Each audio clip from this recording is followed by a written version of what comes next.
Break के बाद स्वागत है आप सभी का। भोपाल में पुलिस ने नकली नोट बनाने वाले 2 आरोपियों को गिरफ्तार किया है। इनके पास से 100 के 38 जाली नोट बरामद किए गए हैं। मिली जानकारी के मुताबिक आरोपी प्रिंटर से नकली नोटों को तैयार करते थे, फिर उसे मार्केट में खपाते थे। फिलहाल पुलिस दोनों आरोपियों से पूछताछ कर रही है, जिसमें नकली नोट को लेकर बड़े खुलासे की उम्मीद है।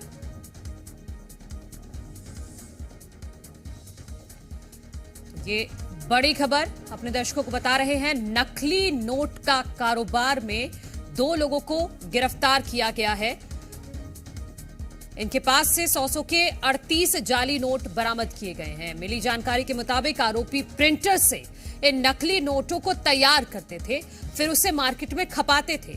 फिलहाल पुलिस दोनों आरोपियों से पूछताछ कर रही है, जिसमें नकली नोटों को लेकर कई बड़े खुलासे हो सकते हैं। क्या इसके अलावा भी और कहीं इन लोगों ने क्या ये नकली नोट चलाए हैं, और क्या ये सिर्फ 2 लोग ही हैं या इनके गिरोह में और भी लोग शामिल हैं?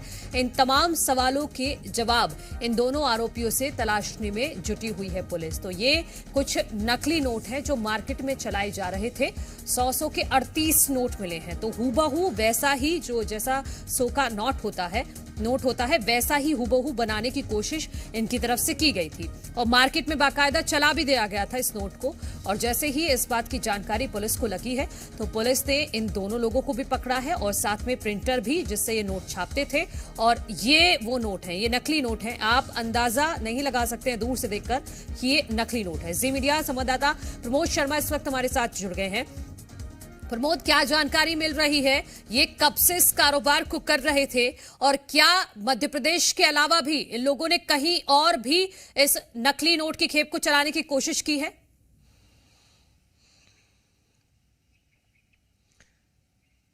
देखिए, आम जनता के काम की खबर है, क्योंकि यदि आपको कोई नया नोट का लालच दिखा रहा है तो उसे चेक कर लीजिए। यदि कोई आपके मन में शंका है तो उसे जांच परख लीजिए, नहीं तो आप जाली नोट आपको कोई खफा सकता है और आप ठगे जा सकते हैं। राजधानी भोपाल में ऐसे ही एक जाली नोटों का खेल खेलने वाले ठगों को पुलिस ने पकड़ा है। ना जाने कितने लोगों को इन्होंने ठगा होगा। दरअसल इनका नाम विशाल और विकास है। ये जाली नोट का खेल विशाल पैमाने पर और ठग वाले खेल को ये विकसित कर रही थी। पुलिस ने सूचना के आधार पर इनको सब्जी मंडी के आसपास से पकड़ा है। ये जाली नोट खफाने की जुगत में लगे हुए थे।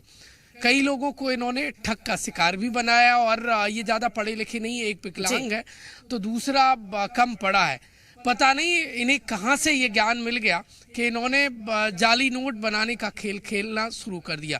पुलिस ने इनके पास से तकरीबन 38 जो 100 रुपए के नोट हैं जाली, वो बरामद किए। इसके अलावा ये कैसे बनाते थे, एक प्रिंटर जब्त किया गया है, और पूछताछ में पुलिस ये मानकर चल रही है कि कई लोग जिनको इन्होंने जाली नोट खपाए हैं, जिनको ठगा है, उनकी जानकारी मिल सकती है। और साथ ही साथ इनको आखिरकार ये जाली नोट बनाने की ट्रेनिंग कहां से मिली, इस खेल में और कितने किरदार हैं, वो पूछताछ में खुलासा हो सकता है। लेकिन एक बात साफ है कि ये जाली नोट बनाने का खेल ये लंबे समय से खेल रहे थे, और इनके इस खेल में कई और लोग भी शामिल हैं। राजधानी भोपाल में यदि ये अपना खेल जमा रही थी, मतलब साफ है इनका सरगना कोई और है, और उस सरगना तक पुलिस के हाथ कब तक पहुंचते हैं मन्नू? बिल्कुल प्रमोद, ये देखना भी महत्वपूर्ण होगा। वैसे जैसे एक फिल्म आई थी फर्जी, उसमें भी कुछ इस तरह की ही जाली नोट बनाता था वो शख्स, लेकिन बाद में उसका अंत बुरा ही होता है। बहुत शुक्रिया प्रमोद आपका तमाम जानकारी के लिए।